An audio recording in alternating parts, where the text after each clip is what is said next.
Welcome to Campus Chat, a look at the people, the opportunities, programs, and happenings at Western Nevada College. Campus Chat is made possible by the Western Nevada College Foundation. Hello and welcome to Campus Chat, the show about Western Nevada College and its programs and people. And my name is Helene Jesse, and I am in the beautiful Douglas campus in Minden, Nevada. As you can see, we've got Job's Peak and Job's Sister and Friel's Peak in the background. Beautiful agricultural, pastoral setting. This is right outside Bentley Hall. And believe it or not, this was my first project when I came to Douglas County, or to Western Nevada College. In 1993, I was hired, and the first job I had was to raise money for a building on 10 acres of land donated by Don Bentley. This was back in 1993. And Don, as we will soon discover, is very visionary, very pragmatic, internationally recognized businessman. He's an inventor. I know Don personally.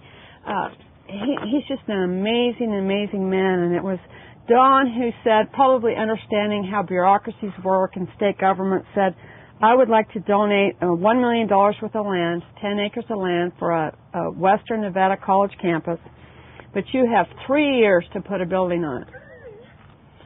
Well, if you know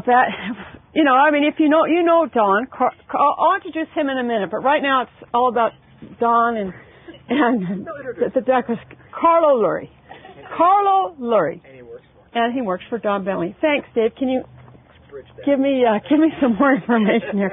Anyway, Don donated this money. We were able to raise the money from the citizens of Douglas County, and thanks to Assemblyman Lynn Hetrick, who was able to get $1.5 million from the legislature, we are at this beautiful 15,000 square foot building designed by Robbie Oxeby. And so we're really grateful to Douglas County, I'm sure, is really grateful to Don Bentley for the many things he's done. And it's kind of a monologue right now, so I want to break that up. Right, Dave? Yep. Carlo is, our show today is all about going green. It's about biofuels, all types of new stuff that I really have about this much knowledge about, so that makes me really dangerous, as you will see later on. But Carlo is the general manager of Bentley Biofuels. He studied chemical engineering at Cornell, and which is in New York, and environmental science at Rutgers in New Jersey. He's currently taking classes toward an MBA here at the Douglas campus from University of Nevada, set to graduate in December. Oh, my God. Can you say something now? Welcome, Carlo. Thank you.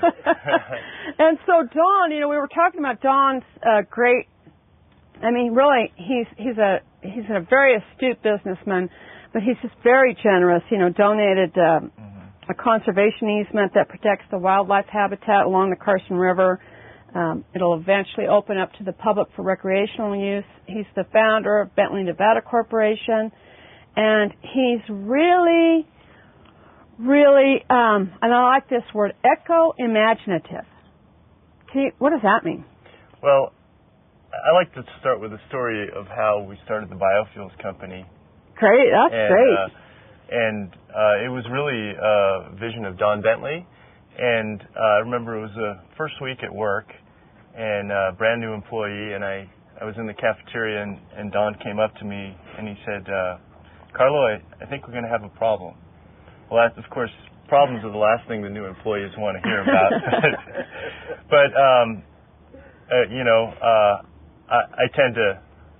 I responded with a question. I said, well, how so, sir?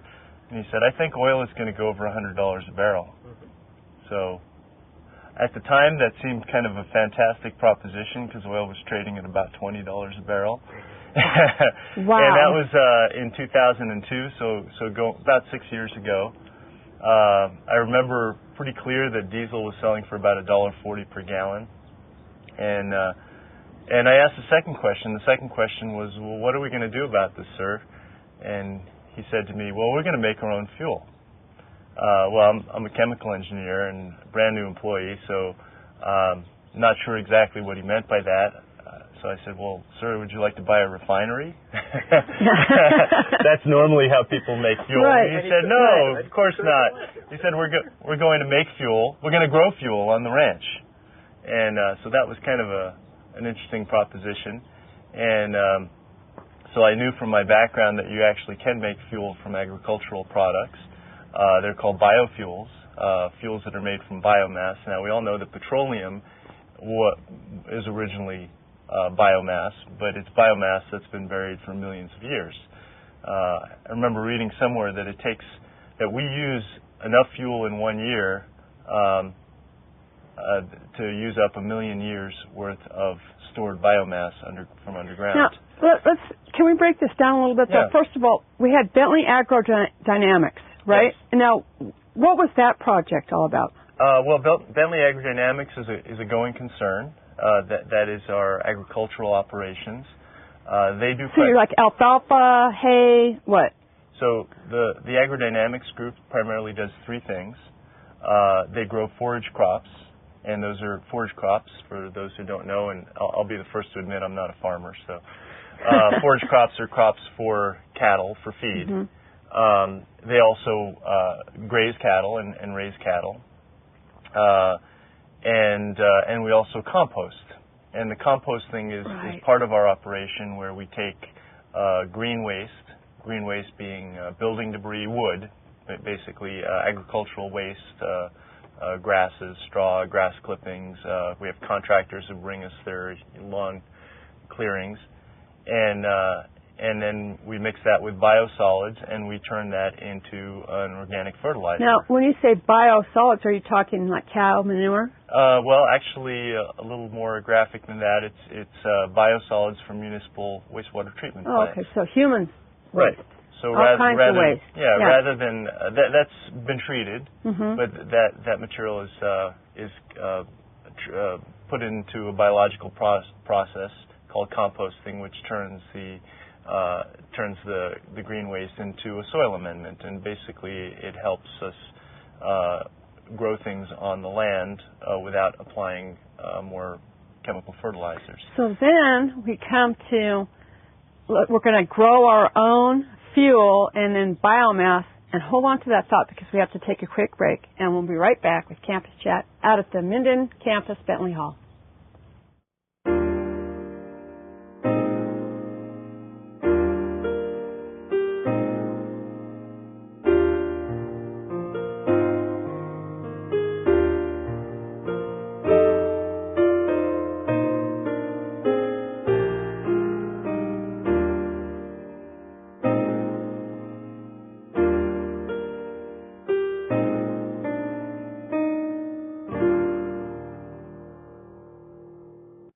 Welcome back to Campus Chat. My name is Helene Jesse. I'm out at the beautiful Douglas campus, and I'm here with Carlo Luri. He is the general manager of Bentley Biodiesel.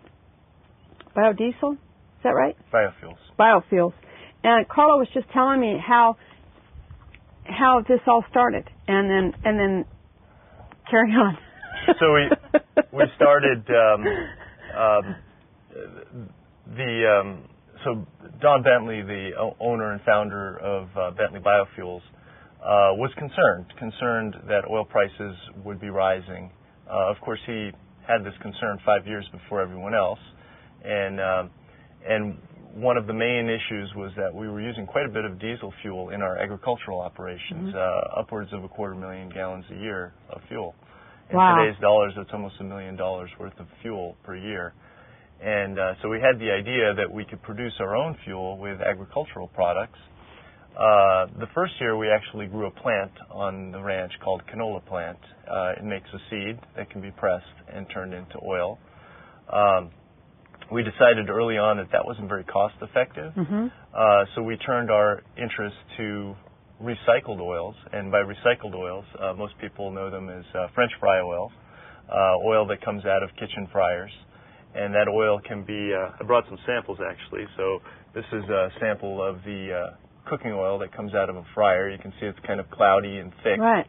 Well, that's a great idea. We take that oil and refine it, and we turn it into what's called a biodiesel, which is a it's a plant-derived oil, but you can see it's much clearer and much Right. thinner, and this will burn in any diesel engine. Any diesel engine, so you don't have to retrofit? No. That's pretty cool. Now, is this proprietary? Is this some technology that Don invented, or is this, do many people have access to taking this French fry oil and turning it into this? Well, the chemistry is fairly simple, and it's not proprietary. It's been done for many years. It was actually done in Europe before it was done here. In the U.S., the history of biodiesel is not very old, maybe about 10 years old. One of the first plants was built in Hawaii, and it was built to divert the used cooking oil from the landfill. So they had a problem with used cooking oil going into the landfill, contaminating the groundwater. And they realized that not only could they divert this product from the landfill, but turn it into a usable commodity. So do you buy this from people, or do they just give it to you? They use this original product here? Well, that was another vision of Mr. Bentley, and we decided early on that since we were producing a valuable commodity from the oil, we would pay the restaurants. And so to this day, we pay the restaurants. Right. Of course, the competition for used cooking oil has gotten much more intense since we got into business. Right. It used to be that people couldn't give this stuff away. They were actually paying to dispose of it, and now we pay the restaurants 50 cents a gallon to recycle their oil. That's great. Yeah. Now, if any diesel vehicle can use this fuel, what's the miles per gallon on this? It's virtually identical. It has, say, a gallon of the biodiesel has a little bit less energy per gallon, but it burns cleaner, which means we're extracting more energy from that gallon. So the net result is almost imperceptible. Now, what's the price per gallon? Well, it's competitive right now with petroleum diesel. It's in the $4 to $5 per gallon range. So the benefit of for a person who owns a diesel vehicle to purchase this is that it's just better environmentally. Yeah. So essentially, same cost and cleaner emissions. And less dependence upon the Arabia, right? The Arab countries. You beat me to the punchline. That'll be the only time I beat you to the punchline. Would you rather get your oil from the Midwest or the Mideast? Right? That's a great point. That's exactly right. Because, we could have a whole other show about that, couldn't we? Yeah. Boy, so this, we talked about. So you're using this right now. And so now, Bentley, if you come out on Buckeye Road, which is the college campus out here is off Buckeye on Bentley Parkway, you'll see a brand new facility almost completed right off Buckeye. And that's going to be the gas station? So we don't like the term gas station. We like to call it a biofuel station. Biofuel station. Biofuel station. So we opened our production plant in 2005, and in early 2006 we started selling biodiesel to the public right from behind the plant. Oh, really? So people have been using this all along? Yes. So we have quite a few consumers who actually come to the plant and fill up on biodiesel.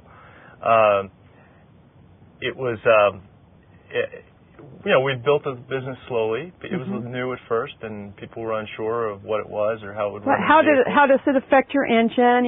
Absolutely. How often are you changing your air filter and your, all that kind of stuff? Not that the air filter has anything to do with the gas, but you know what I mean, oil filter. But eventually the demand grew, and of course that was a direct result of the increasing diesel prices. Made people look for alternatives. And we decided to build a retail station, and that's what's being built on Buckeye Road. That's amazing. So we've decided to expand the concept from just pure biodiesel. Of course, not many consumers drive diesel cars in the United States. I think diesel cars represent about 2% of all the cars on the road. So very few people drive diesels here as compared to Europe, where maybe 50% of the cars are diesels. But in this area, there's a lot of ranchers. There's a lot of pickup trucks. There's a lot of diesel here. A lot of construction equipment, and all of that can run biodiesel. So we're expanding the retail to sell biodiesel, but also ethanol for gas-powered cars. Okay. Oh, so is ethanol from the corn? Ethanol is currently made from corn, and there's a lot of research being done right now to make ethanol from grasses, or cellulose, which is a main component of grasses. Oh, that's just fascinating. Yeah. I have recently had an experience with diesel fuel in a construction project at the Carson campus, and it has a very distinct odor. The fossil fuel diesel. So will this smell like French fries, like when you're driving down the road? French fries, I like to think of it more as a barbecue smell. Barbecue smell. That might be really good. But it has quite a pleasant odor. I can actually tell you, we did a project with a construction company up in South Lake Tahoe. They were actually excavating inside of a supermarket. They were doing a big expansion in the supermarket. And they decided to run biodiesel. They were running biodiesel inside the building so as not to make people sick. Yeah, we had a situation where we're doing an ADA retrofit. They had to cut some concrete, and there was diesel inside the building, and literally made us all sick. I mean, sick. So why weren't they using this? They probably didn't know about it. Yeah, and so here we are at this show cutting. Oh, Sandy Richmond, our producer, really had the vision on this one, didn't she? That's just amazing. So now we're going to come right back because I really want to talk about the ethanol and if the same application for gas cars, if it's as good as biofuels. Is it? Yes. Yes? Okay. Well, on that note, we'll be right back with Campus Chat. Stay with us.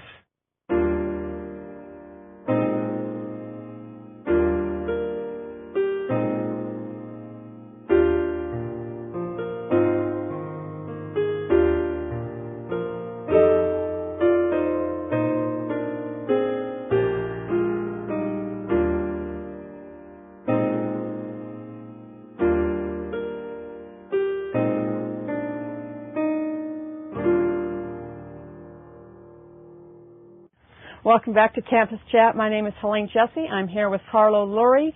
We're at Bentley Hall on the beautiful Minden campus in Douglas County talking about biodiesel fuels and saving the environment, just being more less dependent upon foreign fuels and just making a better environmental statement. I don't know. Does that make sense? Absolutely. Yeah, whatever. I'm a history major, Carlo, so I don't know much about science or chemistry, and like I said, I know just enough to be dangerous. We can start with a short history lesson then. The first vehicles, which were developed in the late 1800s, Ford being one of the... That could be John Bentley, so we are letting that phone ring. Don will be watching this going, that was me calling Carlo. Sorry. Hey, as you can see, is it Don?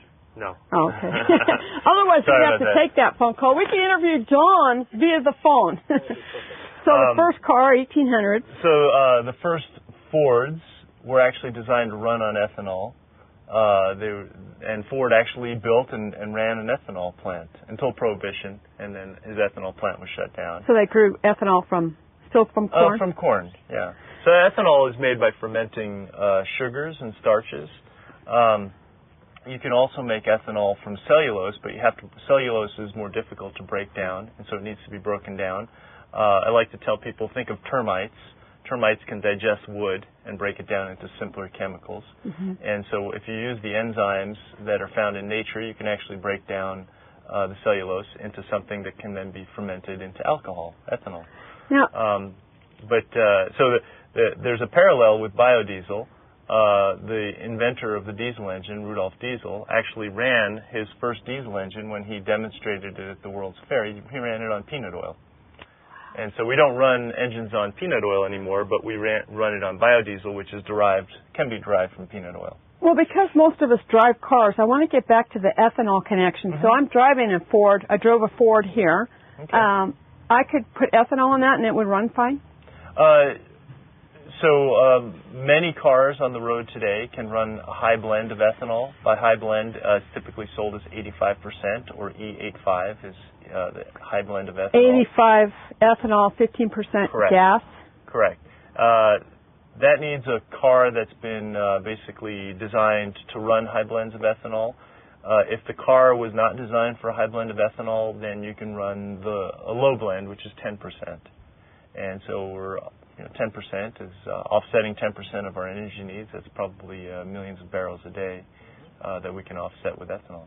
Have there been studies to show the long-term effect on your vehicle if it hasn't been set up for a high blend? Or, do they run okay? Well, actually, it's not legal to run a high blend of ethanol in a car that's not rated for it. The EPA rates the fuels, and they're rated based on emissions from certain vehicles. So there's actually EPA regulations that say you can't run a high blend of ethanol in a vehicle now. Yeah. So there's basically two choices with ethanol. If you have a flex fuel vehicle, which is the newer vehicles designed for running on ethanol, you can run 85%, and if you don't, you can run 10%. Oh, that's great. Now, at the new retail center on Buckeye, the new Bentley Biofuels Center, will you have just biodiesel and ethanol, and that's it? Or will you have gas also? Probably not, huh? All of our fuels will be blended. All of our fuel will be blended with biofuels. So whether it's an ethanol and gas blend or a diesel and biodiesel blend, they'll all have. We won't be selling any fossil fuels. Pure fossil fuels. Right.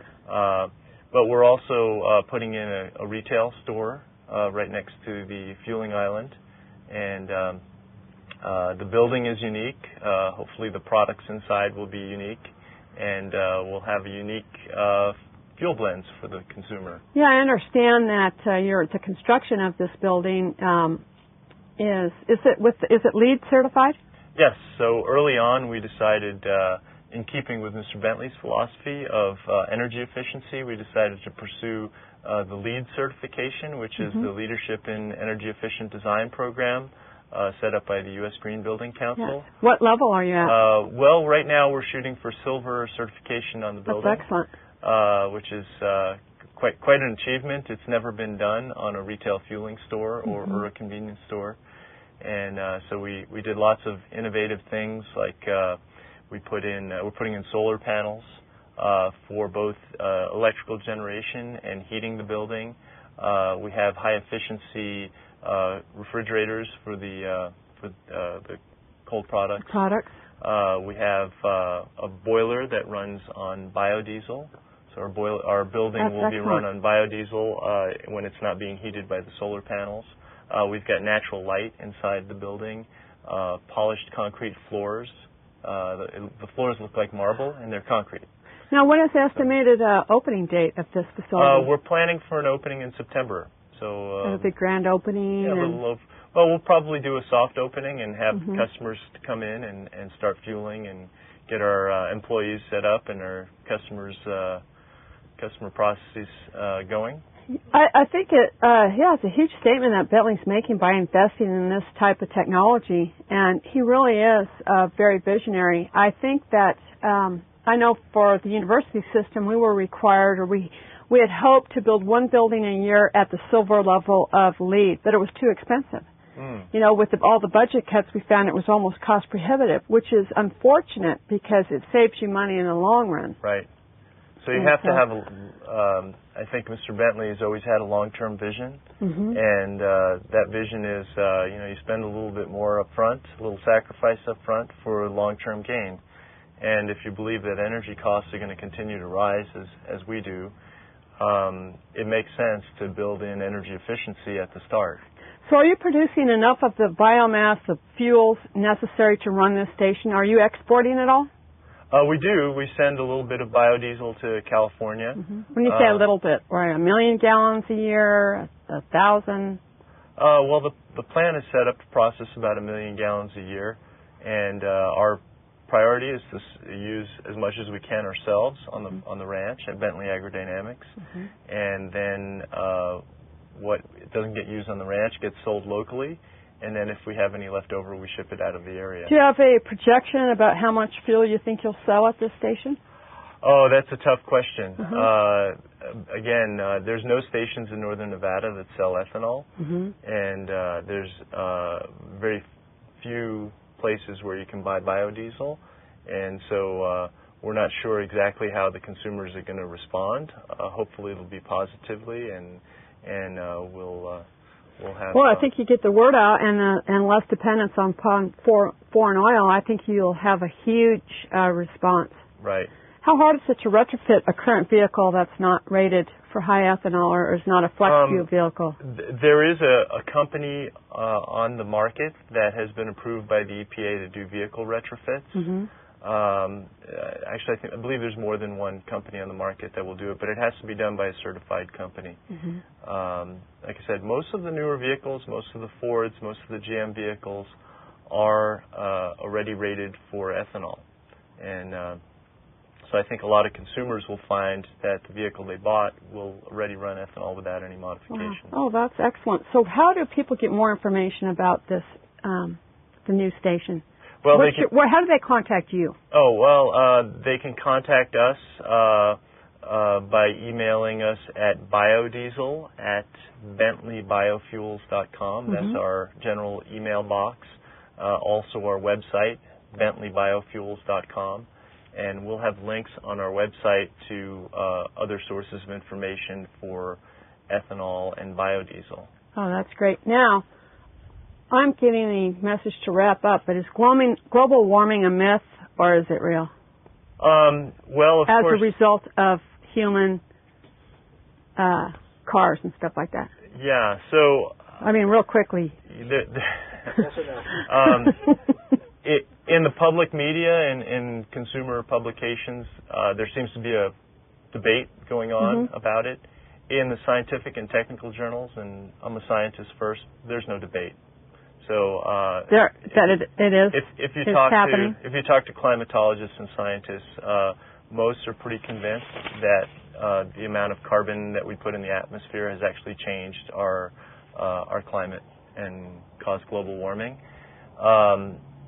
Interesting thing is it not only affects the atmosphere, but it also affects the oceans, and it changes the ocean chemistry. And there's been a lot of collapses in fisheries and coral reefs around the world, and that can be traced back to changes in ocean chemistry, extra carbon in the oceans. I knew what I was doing, Dave, when I asked that question, and I think I'd like to have you back, Carlo. Maybe we could talk about that some more, but I really want to thank you for taking the time to visit with us today to talk about.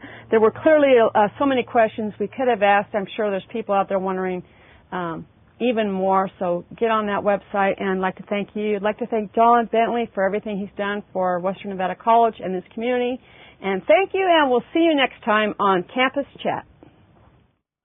This has been Campus Chat, a monthly program from Western Nevada College. Campus Chat is made possible by the Western Nevada College Foundation.